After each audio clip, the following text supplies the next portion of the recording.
Nah, ini kekeliruan besar.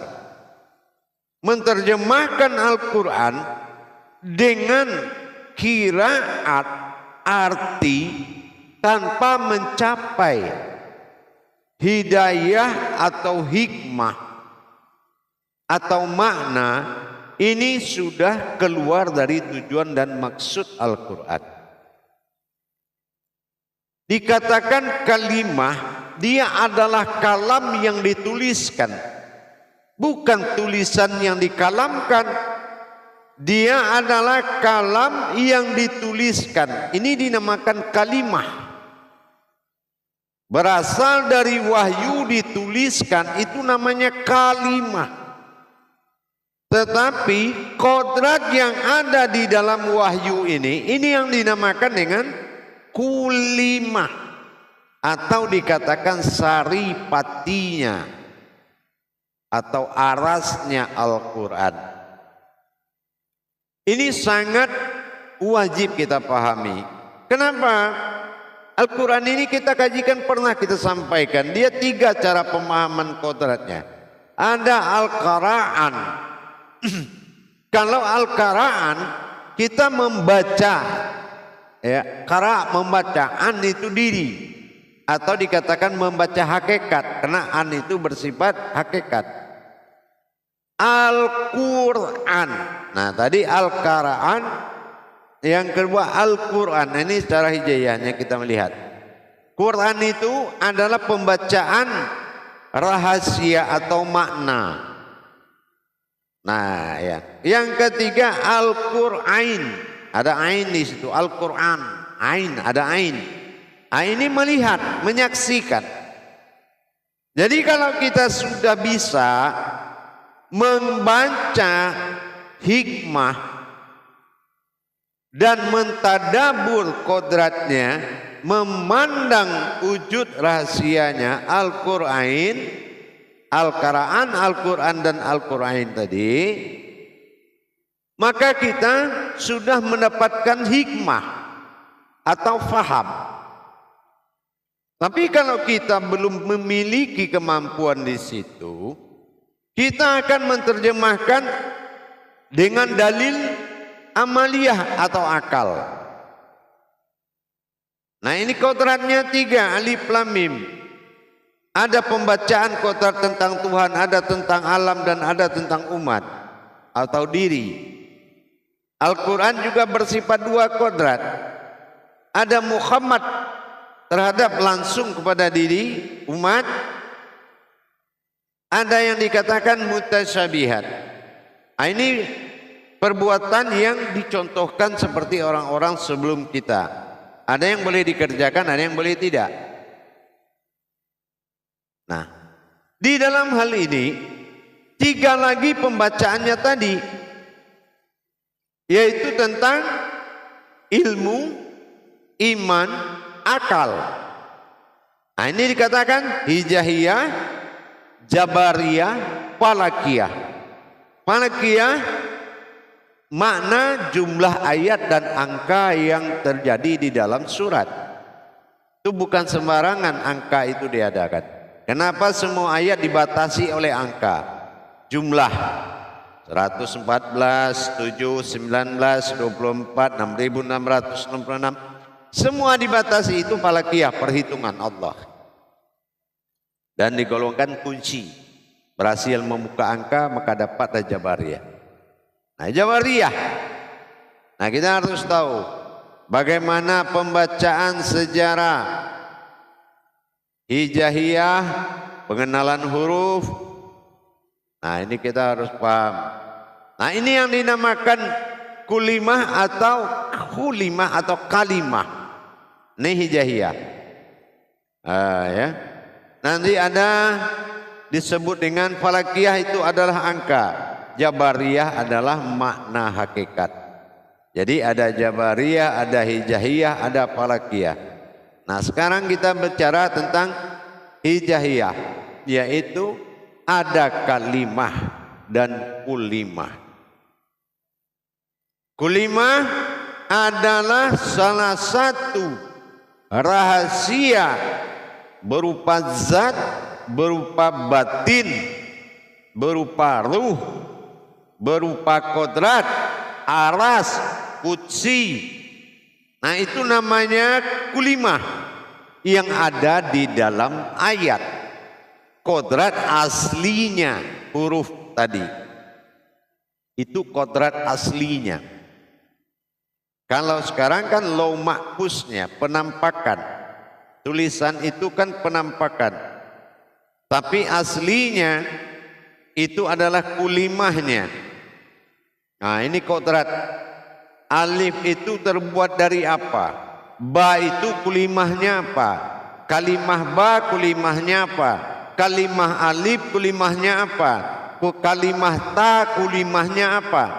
Kulimah sa kulimahnya apa? Kalimah sin kulimahnya apa? Sampai ya. Inilah yang dikatakan wahyu.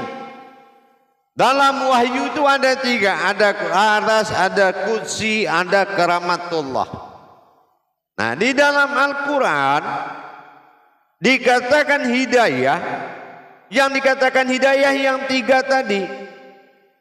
Ada aras, ada qudsi, ada karamatnya. Artinya ada kekuatannya, ada kekuasaannya, dan ada keajaibannya. Nah ini yang menjadi kulimah. Jadi kalau kita melihat ba, bukan huruf ba-nya itu yang ba. Itu isyarat atau syariat. Syarat dan isyarat. Apa yang bengkok dan apa yang bertitik.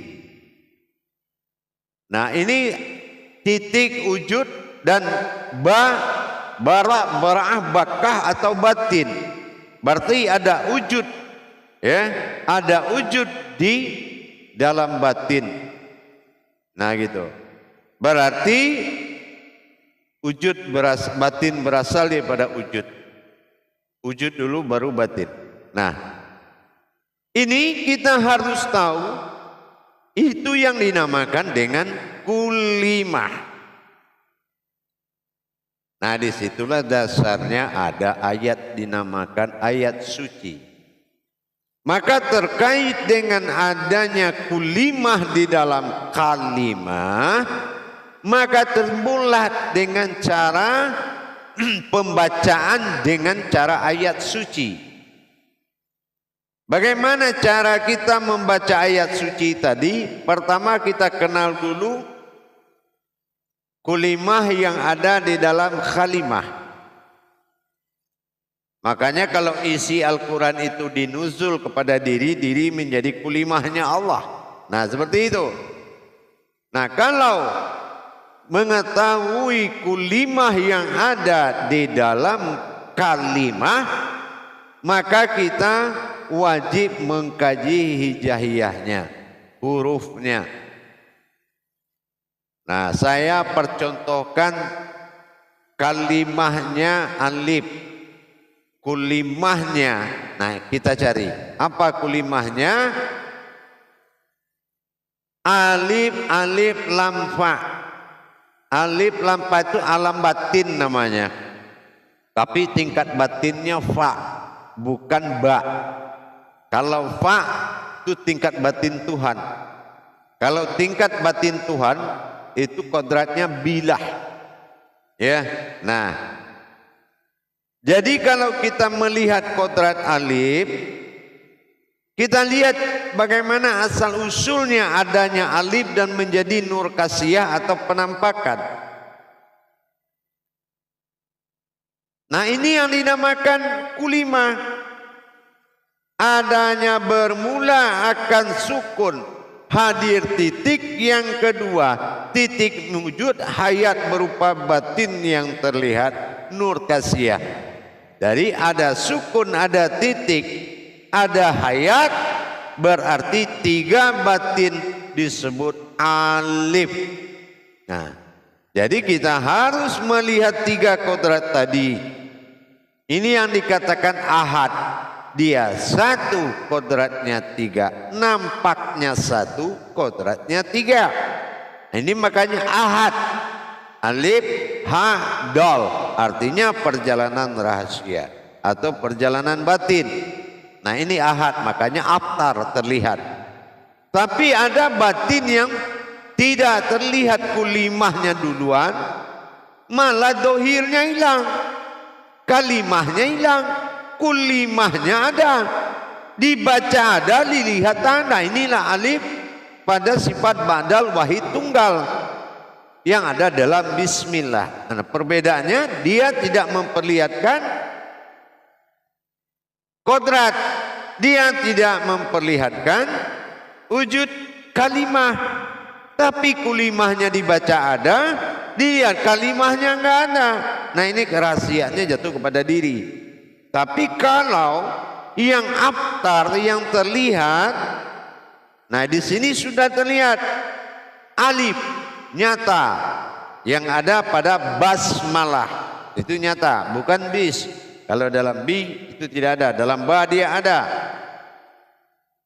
Nah jadi pembacaan dan pengenalan kulimah yang ada di dalam kalimah itu sangat wajib kita ketahui.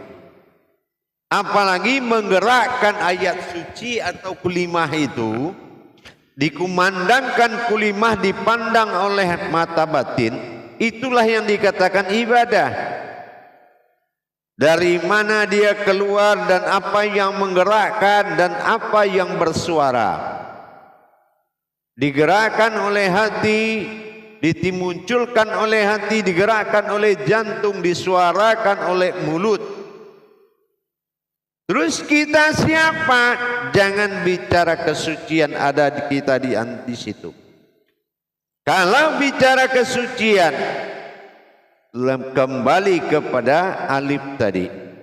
Selagi sukun, batin dan nurullah itu tidak bisa dilihat, maka tidak akan pernah ayat suci itu bisa dilihat. Maka kita harus mengenal kulimah yang ada di dalam kalimahnya Al-Quran.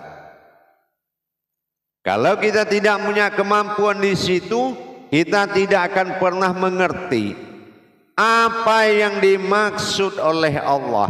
Kenapa? Karena kalimah yang dituangkan penuh dengan tanda tanya. Ada kalimahnya tidak cocok dengan artinya. Wajar karena ditujukan kepada kulimah atau makna tersiratnya. Contoh ya ayyuhallazina amanu. Kenapa wahai orang yang beriman diakhiri dengan amanu? Kenapa tidak imanu? Ya ayyuhallazina imanu. Wahai orang-orang yang beriman. Nah itu kan cocok. Tapi kenapa? Ya ayyuhallazina amanu. Wahai orang-orang yang beriman. Tapi amanu. Seperti apa orang beriman? Maksudnya apa? Kita lihat di situ. Kita akan melihat kulimahnya, mana yang diri yang aman itu. Kulimahnya amanu tadi adalah aman. Aman adalah aminun. Ya ayyuhallazina amanu, wahai orang yang beriman. Amanu itu aminun.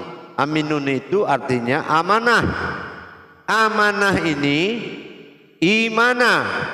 Singkat apa? Iyahnya imana. Imana itu aman.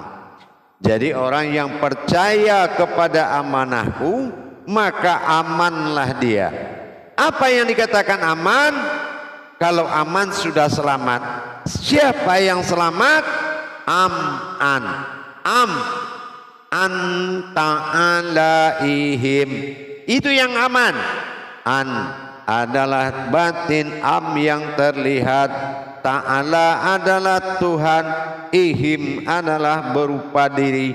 Mana batin Allah yang terlihat berupa diri? Berarti aman, am'an.